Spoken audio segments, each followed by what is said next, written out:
عنوان محاضرتنا اليوم هو التنسايل تيست واللي هو فحص الشد. نبدأ باستعراض الشرائح. Tensile test. The tensile test is popular since the properties obtained can be applied to design different components. التنسايل تيست شائع وكثير الاستخدام نتيجة للمواصفات اللي يمكن استنتاجها من هذا الفحص والتي تطبق على تصميم مختلف القطع والأدوات. The tensile test measures the following properties.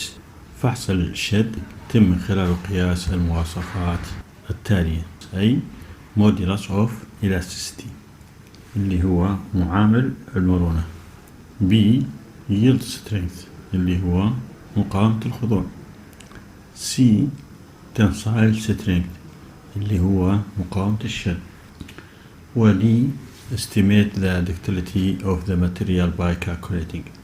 ممكن استنتاج المطيلية اللي تتميز بها المادة أو المعدن من خلال قياس إما elongation percent أو reduction in area percent. فإذا هذه 4 مواصفات ممكن استنتاجها أو قياسها من خلال فحص الشد، مثل ما قلنا المودولس اوف elasticity واليلد سترينث والتنسايل سترينث والدكتيليتي. هذا شكل يمثل لنا جهاز فحص الشد واللي يتكون من شفت مسنن، شفتين يتحرك عليهم قطعة موفيبل كروس هيد تتحرك وقطعة ثانية ثابتة. عينة فحص الشد تنشد بين هالتو جريب، ومعين عندنا الدايمتر والجيج لينك للتنسايل تيست سبيسيمن.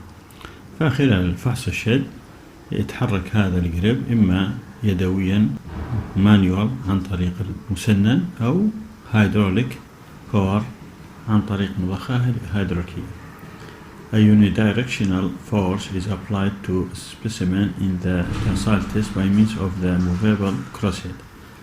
تسلط قوة أحادية الاتجاه على العينة خلال فحص الشد، وذلك من خلال movable crosshead، من خلال دعامة متحركة. The crosshead movement can be performed using screws or hydraulic mechanism. والكروسهيد ممكن حركته تتم إما عن طريق مسننات أو عن طريق آلية هيدروليكية.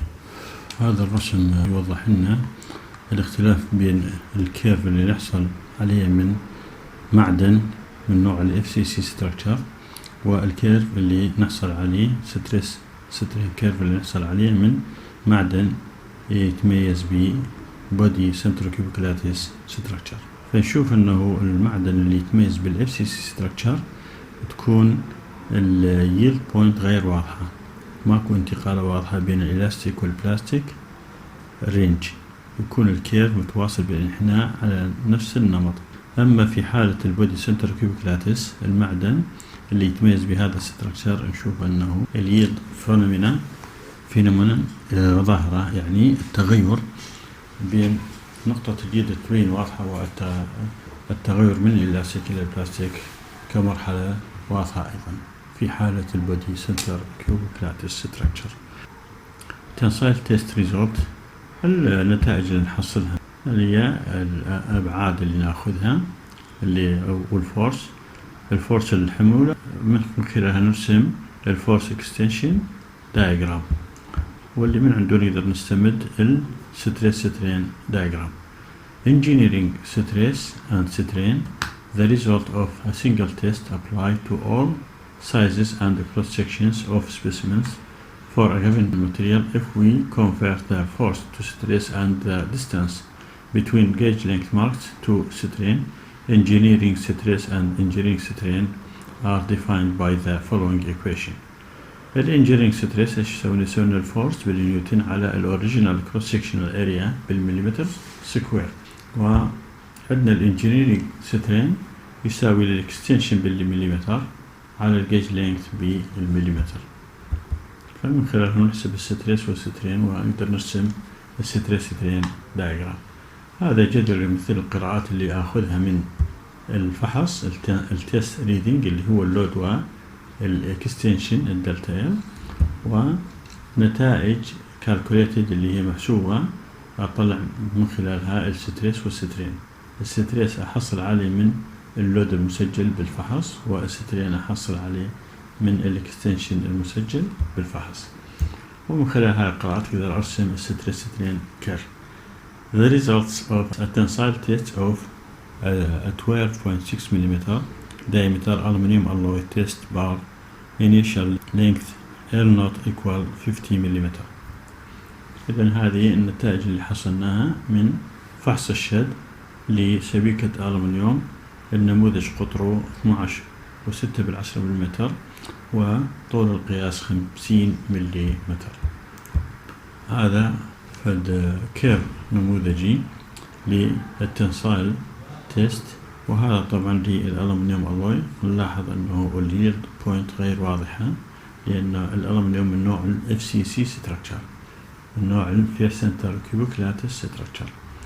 وهذا الكيرف موضح عليه الإلاستيك ليميت والتنسايل سترينث، وموضح عليه أيضا البروف ستريس اللي إننا ناخذ 0.2% من الجيج لينث، وعندي البريكنج سترينث اللي هي آخر نقطة من ينهار بها المعدن، والفيجر عنوانه The Stress Strain Curve for an Aluminum Alloy from Table 9.2. هذا الكيرف هو المنحني تم رسمه من خلال النتائج والقراءات اللي لاحظناها بالجدول 9.2. Modulus of Elasticity اللي هو معامل المرونة يساوي لنا الدلتا سيجما على الدلتا أبسيلون، واللي هو يمثل لنا ميل الجزء المستقيم اللي هو بالإلاستيك منطقة التناسب اللي يكون بها خط مستقيم. خميل هذا المستقيم هو يمثل لي موديلس اوف إلاستيسيتي، واللي يساوي لي الدلتا سيجما على الدلتا أبسيلون.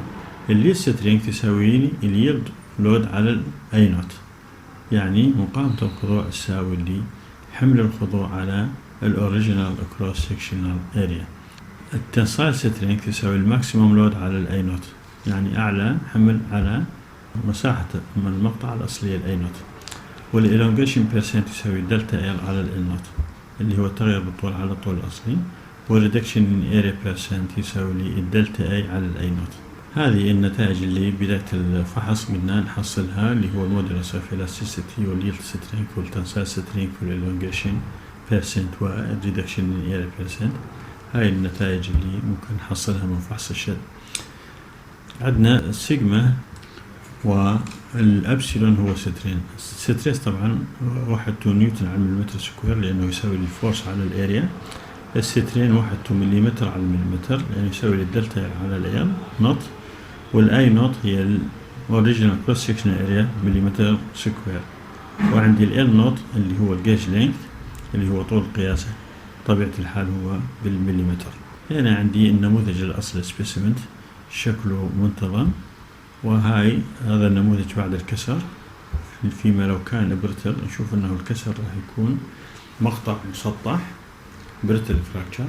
اما اذا كانت المعدن دكتايل نشوف انه المقطع ما راح يكون مسطح، وانما راح يصير عندي ريدكشن واضح بالكروس سكشن اريا.